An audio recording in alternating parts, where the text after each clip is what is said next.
Hello. So in this video I'm going to be stripping down the katana, just taking the handle off, which is quite a simple process, more simple than it might look. You only need 3 tools for this: a small hammer, it's just the smallest I own, a wooden block, and something to push the pins out, this is just a big screw, the thing cut off and filed down to a flat point, but it'll come apparent in a few seconds time when I start using them. There are various kits you can buy, cleaning kits, maintenance kits. They're quite expensive, but it's quite simple just to make one yourself. So let's get to it. So in this video I'm going to be taking apart the shinken, which I'll be taking the suka off, which is this, the tsuba, 2 seppers, and reassembling. So because this is a sharp sword, because it's a shinken and not on the ito, a level of caution is needed concerning the blade, because this can be quite dangerous when you're taking a sharp one apart opposed to a training one, obviously. So what you want to do, unwrap this and then we're going to take out the pin. So after taking off the sagio, you've got the bamboo pin here. Now it goes in this way and comes out this way, so you want to take it out this way. All swords will be slightly different, so just be aware of that and what direction it comes out in. So with your hammer, place it on there. You don't want to go mad, just a couple of little taps. Now I can feel that coming out with my finger at the bottom there, as you can see. So I just want to continue, and that's it, she's out. Take that out, and there she is. Pin made of bamboo, called the Mukugi. She's a bamboo pin.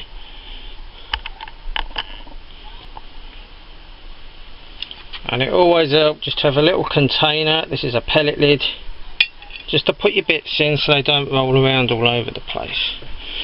So the next thing I'm going to want to do is take the saya off. After taking the saya off, I wrap the blade in some cotton or some blanket or something just to hold it. Again, I have a lack of space, so it'll probably be easier if you have more space, but in my case I don't. So I want to take my wooden block and place it on top of the tsuba. Now this can be a bit awkward because you've got to hold 3 things. If you can manage it like that, and then start gently hitting only the wood. You never hit parts of the sword. And then you'll notice the tsuba's loose, and you should soon be able to release the suka. Again, I'm struggling here. Just a few little more taps and she should fall off like that. That's the suka released, and it should pull straight off like so. Now that's all one, but it is several pieces all together, but we'll take a close up of that in a minute. So what we'll do now is take off 1 sepper. This is a piece of card, some do have them, some don't. It depends if this becomes loose over time. You can make a sepper out of cardboard. The tsuba, and the last sepper. Then you should be able to take off the habaki. So to take off the habaki, some might just pull straight off. Some need a bit of persuasion. This one needs a bit of persuasion.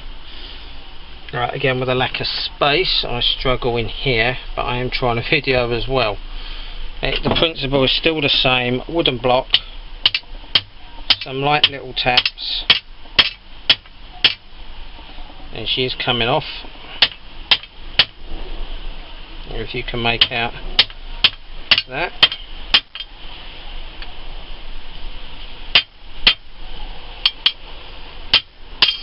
And she's off. A bit of tension release there. So she should just slide straight off, and there you go. And so that's the blade, just the bare blade. As you can see, still holding it with the cloth.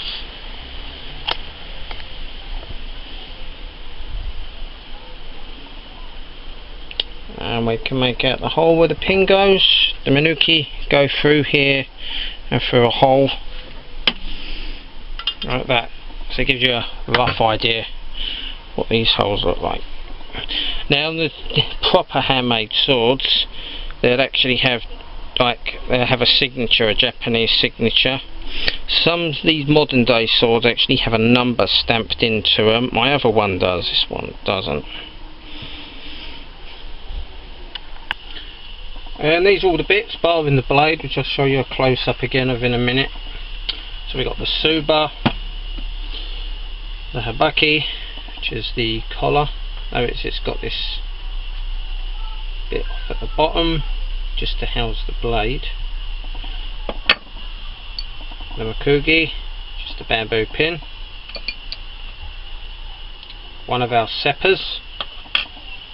The other sepper, obviously it's exactly the same as this. Now this repair technique with a cardboard, if your Tsuba is wobbling and everything isn't just so, if you get a piece of cardboard, or it could be several pieces of cardboard, take a sepper, draw around a piece of card and cut this out, and always house it on the bottom of the Tsuka, not the top where you can see it from the Tsuba. It'd be invisible on the bottom but not on the top. You might see it poking through. It's just a very cheap and easy way. I think everyone does that really, but that's the budget repair technique for a wobbly Tsuba. Because if this is all wobbling and it isn't tight, that blade can break that, and then this, when you go for a cut, they have been known to fly out. The whole blade flies out, and we all know what could happen there. A lot of damage, blood, dead bodies. So yeah, always keep your sword maintained. I normally do this just to check everything. There's no cracks in the bottom of the blade, everything. I just like to give everything a polish and a clean occasionally. See, this will need cleaning soon because these are brass. Well, you know what brass is like, it gets dirty easy. And as I promised, just a close up of the Tsuka, the handle. See, this collar does come off at the top, and you can see the manufacturing process. It's two pieces of wood here joined up, and they fit together like a jigsaw. Looks like that all the way down. I don't know what type of wood this is. Maybe I should have a look into that. This is a cotton wrapping Ito hilt binding, whatever the terminology is for that. Like I said, I'm not an expert. That, I'm not sure if that's shark or ray skin, something, but I don't know. That's two sheets of it, one this side, one this side. That's glued on, and then they put these ornaments on, which are called the Manuki, and the Makugi is the pin. Manuki, Makugi, they can get confusing when you're not Japanese. So there's very similar words. And this goes all the way down. Now there's a knot and another knot. Now these two knots are different. One is for the outside, one is for the inside. Now they got special names, and they are what's this? What way around? Yeah, this is the Ura side, which is the side that's facing you when you're wearing it. So if I was wearing it now, it's in my left hand, the side that's facing you, the ura, and the other side we call the omote, which is the side that faces away from you when you're wearing it. So this side, so ura, omote, which you can Google this quite easily, and that's pretty much it on this. So I think what we need to do now is get this thing back together, and just what the blade looks like all as one, completely stripped down. I'll give you an all-in-one on that. Let's just step out of the workshop, and that's pretty much it.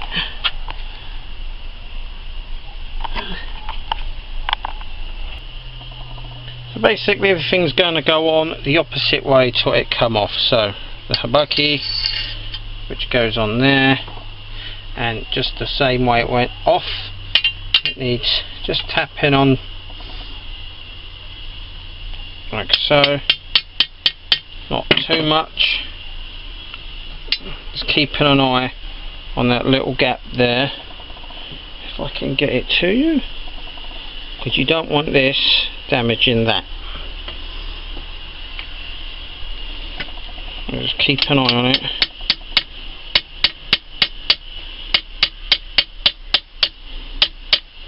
The second that gap closes, that's it, job done. That comes off. Next thing, you want your best sepper, which is the shiniest side up. Check in, always blade down, one sepper. Next, the tsuba.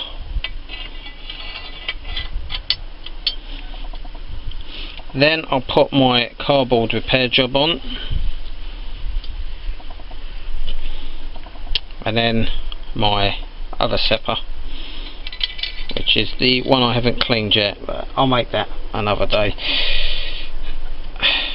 And that's it. Then the suka, checking it is the right way round. So again, some of these need a little bit of persuasion. There is a method with your hand of holding it and, like a video, smashing your wrist. I don't advise it, you can damage your wrist. I prefer to do it this way. I find a lot of people just let it drop in with its own weight. Again, keeping your hand on the cloth, don't ever let this slip through your hand. And you can probably see light now through the hole where the pin goes, and then we just need to put the pin in. Once that's all together, it won't hurt just to put the saya back on, for safety reasons obviously. So now you get your pin, always with the hole it came out of. Some of these are tapered. I can tell on my eye, I know what end goes in where. Right, that end goes in there. Again, might look different on yours. It's just a case of finding the blade in there, and small taps. It's not a nail, don't start hammering it in like a nail. It's the last thing you want to do.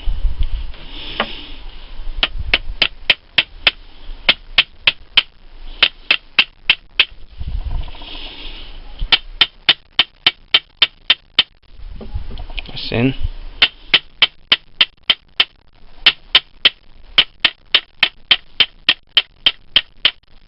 Always checking your progress as it goes in.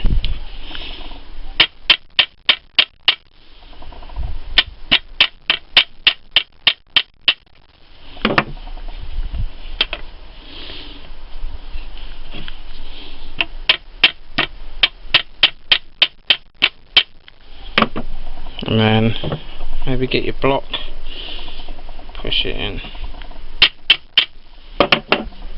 That's flush. That's sticking out the side, so we know it's there. And that is to together. Now we'll just do a small little test just to check everything.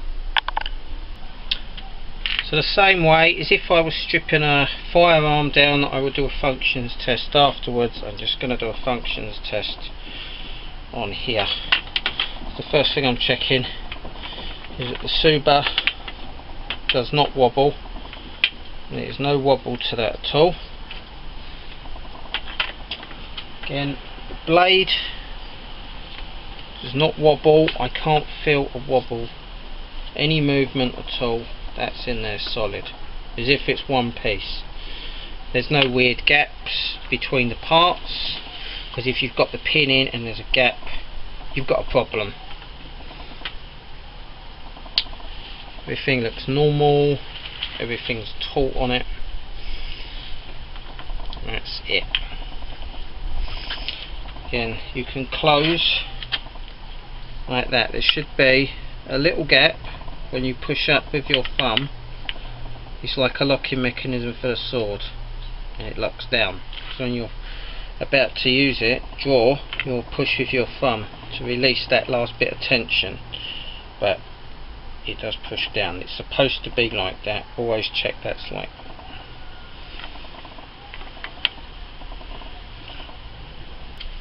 And that, ladies and gentlemen, boys and girls, is how we strip down and reassemble the Suka on a katana. And that concludes that video. So I'd like to thank everyone for watching, and I mean everyone, for taking the time to watch my video. You don't have to watch my one, you could watch any one, but you chose to watch this video, so thank you. You can do this on most swords, most proper swords. I don't know about some of the fake ones you can get, because some of them have actually got a bolt in there and it's only comes up to here, and then they've got a rod that goes all the way down and a bolts it in, and I've seen all sorts of weird stuff. I've seen rivets holding blades in, but again, they're not proper blades. If you've bought it for 20 quid and it's like a wall mounting or an ornament or one, you know, that's what you can expect. But a decent sword for training would come apart like this, and yeah, so that's really that with this. If you've got any questions, let me know. You know what to do. So thanks again for watching, and I'll see you in the next one. Ammo out.